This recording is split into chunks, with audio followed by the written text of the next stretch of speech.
Okay guys, welcome to my player build. As you know, we have done plenty of player builds on this channel in our time, and now it is FIFA 20's turn. I've played 56 games, all in the early access, so pretty much everyone we've been playing against is pretty damn good at the game as well. It's kind of like playing in Division 1 even though you're in Division 10, because if you're buying FIFA early and you're playing pro clubs, there's a chance that you're fairly experienced. I think I have cracked my favourite build, at least so far. So if you want to copy it, let's get into looking at the settings, the tips, and the traits. And please take this chance to drop a like on the video and show some support. If this video can get to 1,000 likes, I will have a look down in the comment section, see which comment has the most likes for which build you guys want next, and make sure I get you the top build for whatever position it is. So comment down below what position you want to see next. Make sure you guys have downloaded OneFootball, link at the top of the description. Thank you for them for sponsoring this video. I wouldn't recommend them if I didn't use them myself. You can follow everything you need to football related on the app. Get it now for free, Android or iOS. Do it. So as you can see, I play 5'9", 149 pounds. This gives me a great balance of strength, speed, agility, jumping, which are all very important for a striker position. Now, we're going to focus on traits before we look at the clips and tips that I have for you guys. And obviously with 50 odd appearances, I've got 74 skill points, but you do start, of course, with 15. And I'm going to show you exactly what order I put them in, as if I only had the 15 myself, and then I'll show you where I put the rest of them. So the chances are, if you're watching this video, you're sitting there looking at this with 15 skill points, you've not kicked a ball yet. I'm always going to go ahead first off and add acceleration, that +3 acceleration. It's more important than sprint speed because you need to get off the mark, you need to be quick. Sprint speed, you're probably going to get caught even if you whack them 2 on when you're level 80, so there's really no point in going down that route first. And a lot of you guys will be sitting there thinking, oh, okay, finishing. Obviously, we're going to go finishing. No. I'm never going to suggest to you guys to put your points into finishing, shot power, anything like that first. It's something that I've never done on pro clubs. And you guys know me as a pro clubs content creator for years now. I kind of know the game, and I just don't think it's necessary to add shooting to a striker. And the reason for that is your shooting's already pretty good, right? If you're level 80, all your stats suck. But your shooting is probably going to be a little bit higher than, say, your dribbling, or your passing, or something like your strength, which you do need in order to get into positions where you can shoot. There's no point in having 90 finishing if you've got 12 pace and you can't control a ball. Obviously, you will put skill points into the shooting tree once you unlock them, but for your first 15, I would definitely advise not going down the shooting route. Acceleration to start off, that loses you 3. Then I always come over to the dribbling, and I'd probably add these 2 here, 5 skill points, boosts you up nicely in the agility and balance. That will make you a little bit better when you receive the ball at getting round players and giving you that bit of space to make a pass. As you'll see from our clips, goals and tips that I'm going to get to very shortly in this video, we like to play sort of tiki-taka, keep the ball, not too much sprinting, pass the ball and walk the ball into the net rather than long shots. And you need agility, balance, dribbling to be able to do that. After I spent those 5 and the 3 in pace, obviously leaving us with 8 and leaving us with another 7 to spend, I came into agility down here just to get the 3-star skill moves.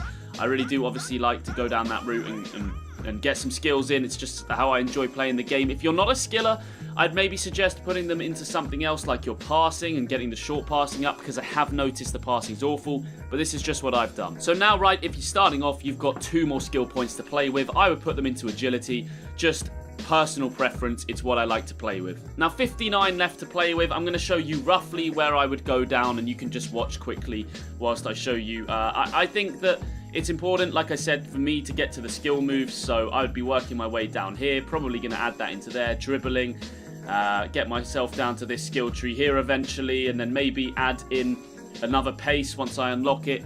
Get that acceleration up nicely. You could even come over to stamina if you want and add a few stamina boosts, because stamina runs out quick on this game.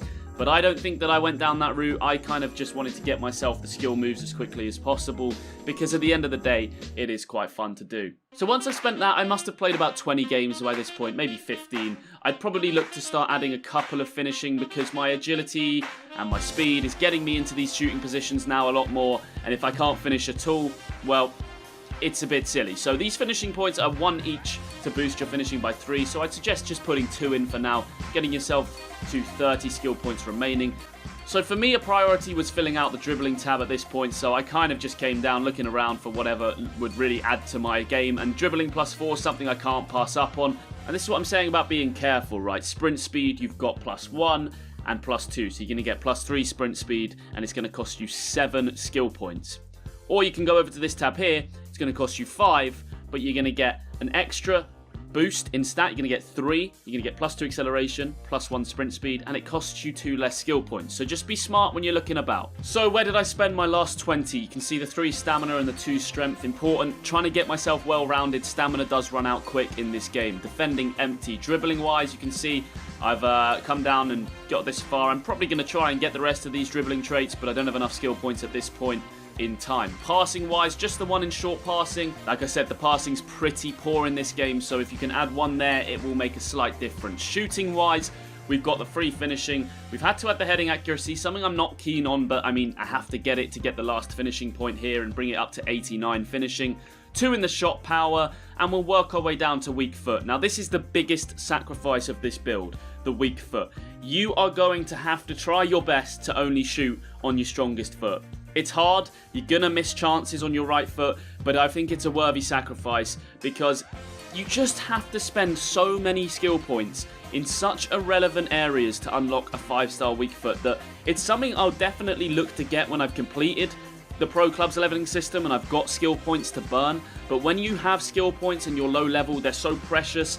I really don't see the need, if you're coming down to weak foot down here, to add in long shots and shot power and volleys. I mean, it's just a little bit of a waste. So this is how I've set up right now. And pace wise, we've got all the acceleration tabs, and like I said, ignoring these 2 because they are a bit of a waste, and we'll try when we eventually can to get the 2 and 2 in there for the acceleration and the sprint speed, but it is a cost of 6. Now let's get into looking through some of the clips and breaking down the tips I have for you guys when you do play in the striker position. The 4 big categories that I want to focus on for this video: attack positioning with your finishing, not sprinting for the game. That's a big one that you guys are going to want to pick up on. When to skill and how to do it, what skill moves are effective, and passing the ball. It is not all about goals when you play in striker. So attack positioning is what we're going to be looking at first. Now, just because a chance slips you by doesn't mean the attack is over. You can see I'm offside, I don't get played through, but I notice my teammate's probably going to shoot to the back post, meaning the goalkeeper's likely to parry it down to his right, so I can kind of linger there for a tap in, and I do get a lot of goals in this fashion. Now, this particular position, we play a lot of our attacking football in. Rodinho's going to do some skill. He's going to find me just lingering and able to smash it in at the front post, and that's not by chance. I know if I sit sort of on the 6-yard box on the corner of it and just wait, when he gets to the byline, I'm going to have a big chance to have a shot on goal. Sometimes, though, you are going to have to drop for the ball, and this is really important. I'm not sitting on the last man looking for a through ball. I'm coming short, getting the ball, and I'm able to just offer that little pass inside, which gets our cam the goal. It's not all about running in behind when you're in striker. Of course, sometimes, like here, you have to do it. I've seen that the defender has made a huge mistake in rushing out. I've spotted the gap and I attack it. When there is that gap and they pull someone out, go. As again, there you see, it's yours to take. When somebody comes out of it, they pull their any out, the defender comes out, and there's a massive open space for you to run into. Here, they've got 2 men pulling out to our winger. I can easily just occupy that space, pick up the ball, and smash it into the top corner for a goal. Positioning is really going to make your goals go up. It's all about the positioning, where you are on the pitch. Here again, you can see I tried to pull out, I don't get the ball, it doesn't work, but I stay lingering, and because I've tried to find that space and been smart, the goal comes after a slight screw up from him. He can't get it clear, but I'm in the right place at the right time. Attack the spaces and try to play smart. You can see here again, most people would think he's going to shoot. I know that I can give him that extra option, and if he finds me, I'm there for an easy tap-in. Again, a nice bit of skill. I'm kind of pulling back away from the defenders, staying as far away from everyone as I can in the space, and I've got an easy goal to tap in once again. On this clip, we build up from the back. It comes out from the goalkeeper into our cam. He plays me through, and I've got so much space to run into. Surely I'm just going to run and bang it. Nope, I want to get it on my strong foot. I mentioned it to you guys in the video. It's so important. Do whatever you can to get that ball onto your strongest foot. Even if it's learning some skill moves like that, you do not want to be taking shots with your right foot, especially with the trait guide that I've given you. You're just going to have such little chance of scoring. That leads us nicely onto the skill moves. There's a couple of new skill moves they've added to FIFA 20, which do really, really effectively get you past defenders. Of course, the reverse flip-flap you've seen there, and the flip-flap, always effective skill moves to learn if you're a striker on pro clubs. But stuff like this, where I get played the ball through here, hit him with the flip-flap, goalkeeper's just in no man's land. He's got no idea what I've done, and I can just basically walk that one in. This is the new skill move, though, that I'm talking about. You hold L1 and you go up and down if you're running this way. I kind of don't even know what it's called, but yeah, it's so effective. It's like an understep over, and it just leaves you into so much space to shoot. And the more you practice, the better you'll get. And you can start doing skill moves like that, which are a little bit more complicated, but you will learn them as you get better. Now, my next big tip for you guys is going to be look for the pass. It's really important when you're in striker. It's not all about getting goals. There, I probably could have shot, but as you saw, it was pretty much on my right foot, and I'm a bit nervous to shoot when I've got 2-star right foot. So I just wait for my cam to get there, and then I can just dink the ball into him. Same here. The angle's kind of closed up. Teammates done well to stay in space, and it's an easy sweat. Now, you can't rely on your teammates all the time to score. Some of them will miss some big chances, but of course, all you can do is tee the ball up, and all of these chances here are getting you assists, they're leveling you up, and it's just obviously scoring goals for your team. Some good saves there, though, back to back. It's not always going to work, but passing the ball really is an underrated thing that I see a lot of poor players that we kind of smash not do. You see here, couldn't shoot? Nope, going to pass it straight back to me. Tap in. Take the chance out of the game. If he gives me that ball back, I'm right in front of the goal and I can score from 3 yards out, whereas he has to shoot from a tight angle and there's a chance that the keeper can save it. Now, my last big tip is sprinting. I see so many new players holding down R2 or right bumper and getting so tired. Just wait. Just walk it in. Hold your stamina and make sure that they make the mistake. Just wait for their team to make the mistake. There, I'm just walking it in, waiting for his defender to rush out. He does, he panics, and then I've got my striking partner there just for an easy tap in. It's so important not to hold sprint down. You see again here, I just kind of start jogging around, jog, jog, jog, easy finish into the side of the goal. Really, really easy to get around them there. Really is that straightforward. Try not to sprint. Work on your attack positioning, try and develop some skills, and that's pretty much it. Hopefully, that's going to help you guys. If it is, and you're listening right now and not subscribed, please do us a favor and hit that red button below.